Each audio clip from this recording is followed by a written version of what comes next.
This presentation covers the third substantive pillar of the WTO negotiations on fisheries subsidies, and that's the idea of prohibiting subsidies that contribute generally to overcapacity and overfishing by the fishing industry.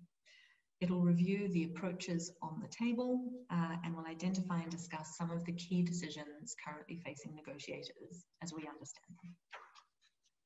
So, this pillar of the discussions is quite different from the first two that we discussed in other videos, the subsidies to IUU fishing and subsidies to overfished stocks, in that there isn't yet a single approach being followed to this part of the negotiations.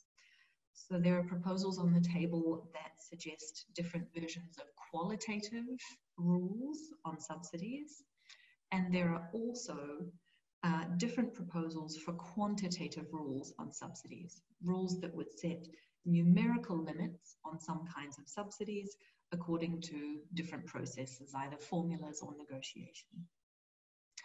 The latest round, the latest round of discussions in Geneva in March began to focus, we understand, on testing whether negotiators could find some areas of convergence on the qualitative rules in this area, whether there were areas of potential common ground between positions.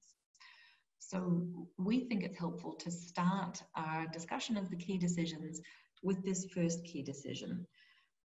What should a qualitative restriction on fisheries subsidies look like?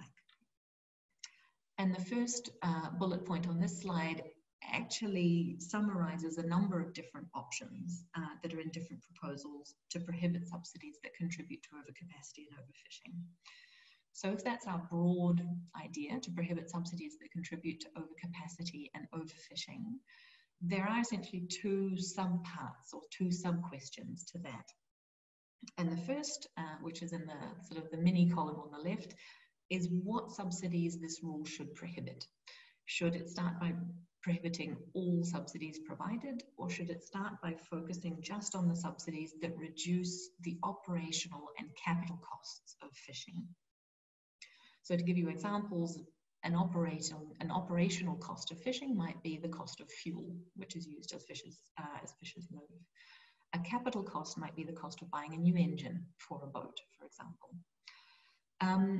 Now, between those two options, focusing the prohibition just on operational and capital costs obviously results in a narrower rule, but the reason for doing so is that these subsidies are the ones that economic analysis tell us are most likely to lead to increases in capacity and to increases in fishing effort.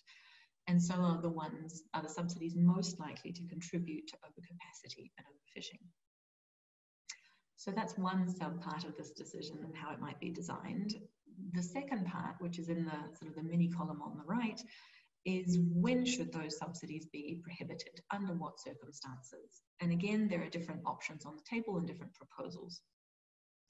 One would be to prohibit those subsidies only when they're provided to large-scale industrial fishing. So essentially allowing capacity and effort-enhancing subsidies to continue for smaller-scale fishing. Another option would be to prohibit these subsidies in particular situations. So situations when the rate of fishing is above the sustainable level or the capacity of a fleet to fish is beyond a sustainable level. And some proposals would include an exception to this to allow subsidies to continue even if capacity or effort were excessive, if effective management systems were in place to ensure that the stock remained at a sustainable level.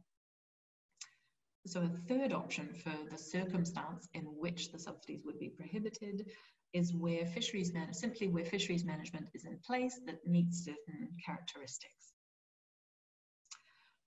So this essentially under the first bullet point, which is an overloaded one, I know, this essentially is one collection of variables that could be combined to build this first part of a qualitative rule, or first qualitative rule on subsidies that contribute to overcapacity and overfishing.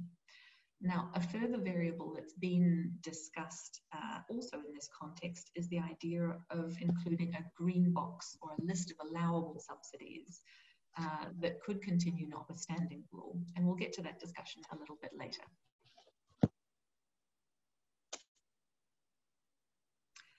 So the second two options for a qualitative rule on subsidies that contribute to overcapacity and overfishing reflect essentially different ideas for quite targeted rules on subsidies to address specific policy concerns.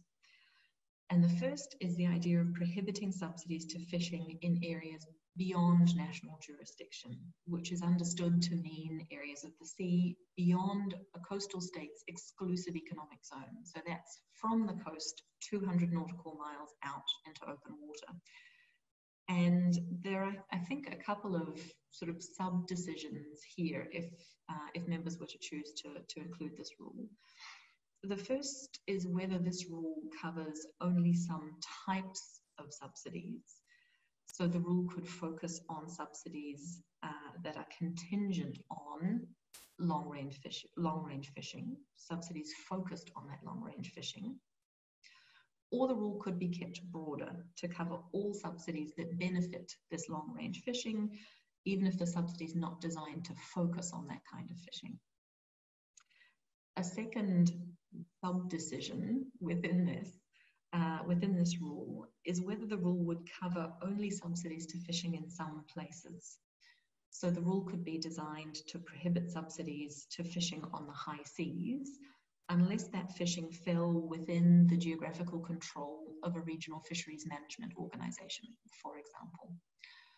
Or the rule could be designed to cover all subsidies to fishing in areas beyond national jurisdiction, be it the high seas or the EEZ of other countries. So essentially there's two variables, at least that are being discussed at the moment, that would define how that rule prohibiting subsidies to fishing in areas beyond national jurisdiction could be designed.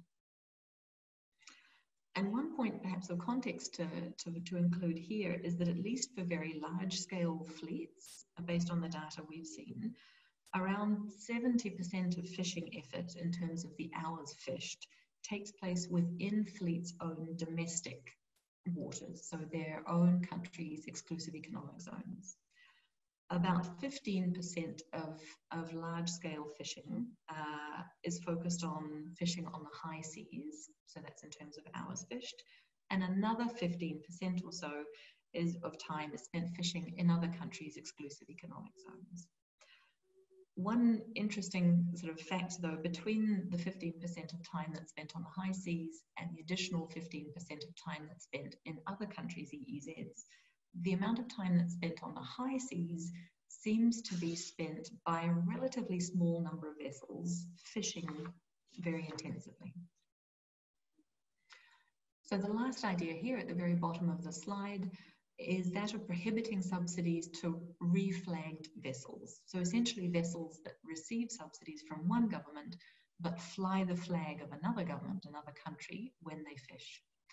And the objective here, as we understand it, is to ensure that vessels receiving subsidies from one government are also under at least the flag state jurisdiction of that same government. So the subsidizing state has then an additional measure of control over that vessel's activities. So that is a first large key decision facing negotiators in this area.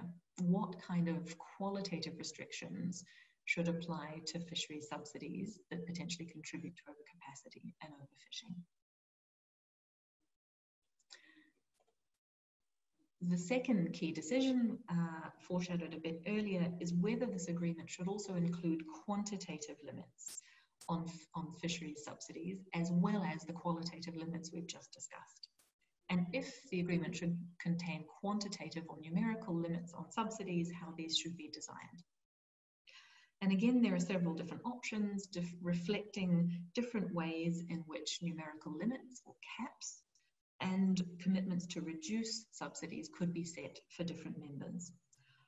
Some proposals would divide members by the proportion of global marine fishing catch and apply different capping and reduction commitments to those different groups of members. Other proposals would divide members based on other variables or based on their formal development status.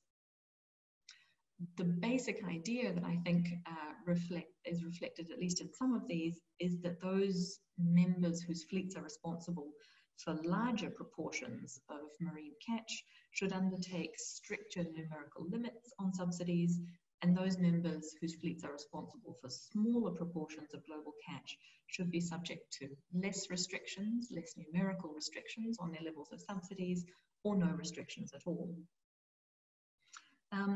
And again, some proposals focus or would require different commitments from different groups of members based on their development status. So one idea that's been floated is essentially a total exemption for least developed countries from quantitative limits. Other proposals purposefully don't focus on development status distinctions and would divide members using other variables. So these some of the examples listed there. Now, one concern that's emerged is in the setting or in the discussions around setting numerical limits is that if these caps or reductions are set purely in bilateral negotiations, that this might not be transparent for other WTO members, and it might not result in significant cuts to subsidies amongst the larger countries doing the negotiating. So there are also proposals on the table for a formula-based approach to quantitative caps and limits, under which, once the formula is agreed, it would become relatively clear where notified subsidies would be capped and how much they had to be reduced by and by when. So those are, I think, some of the key decisions and options on the idea of quantitative limit on subsidies. The third key decision, which again we flagged earlier in the area of overcapacity and overfishing, is whether this rule should contain a green box, a list of subsidies that are exempted either from the qualitative rule or the quantitative rules, or from both.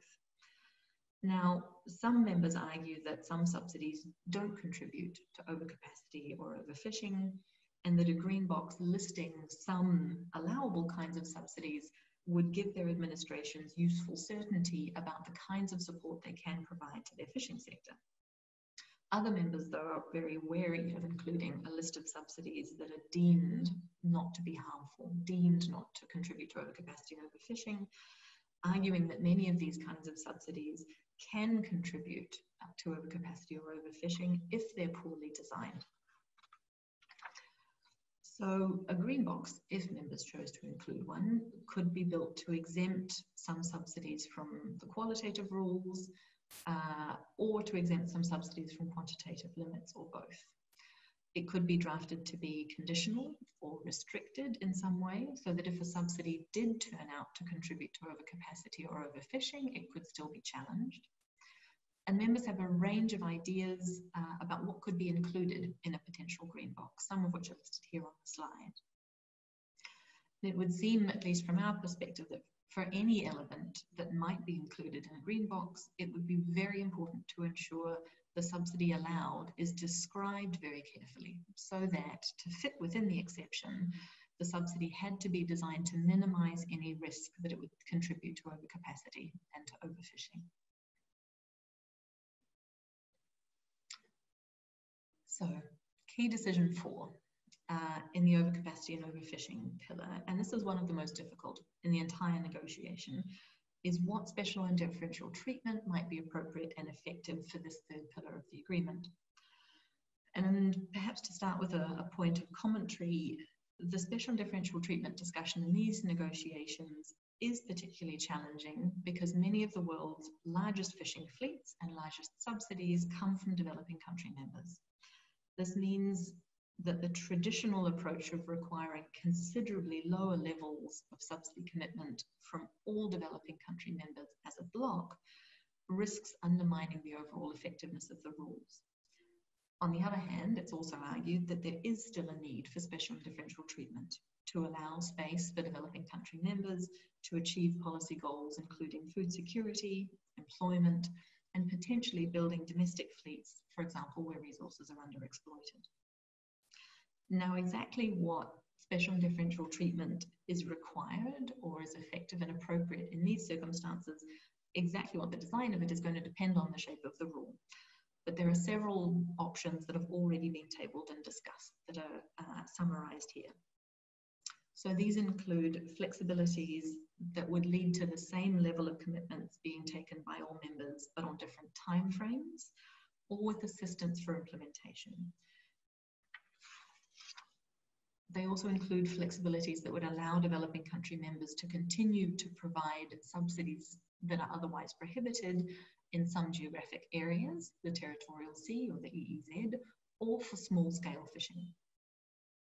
There are also ideas that would allow different levels of commitments based on development status. For example, excluding all least developed countries from quantitative rules or quantitative limits on subsidies, or allowing some members to continue to provide subsidies to operating or capital costs, where if it is excessive. So one idea that's also recently been proposed is to adjust the way that the rule applies to different categories of members by using a set of objective criteria, like national income per capita, to identify those members that could benefit from additional flexibilities and therefore could provide subsidies that would be otherwise prohibited. And again, this is a particularly difficult technical but also political part of the negotiation. And it's again, it's one of the issues that we think will probably define at the end of the day how far the rules are effective and how far they go in achieving meaningful changes to subsidy patterns.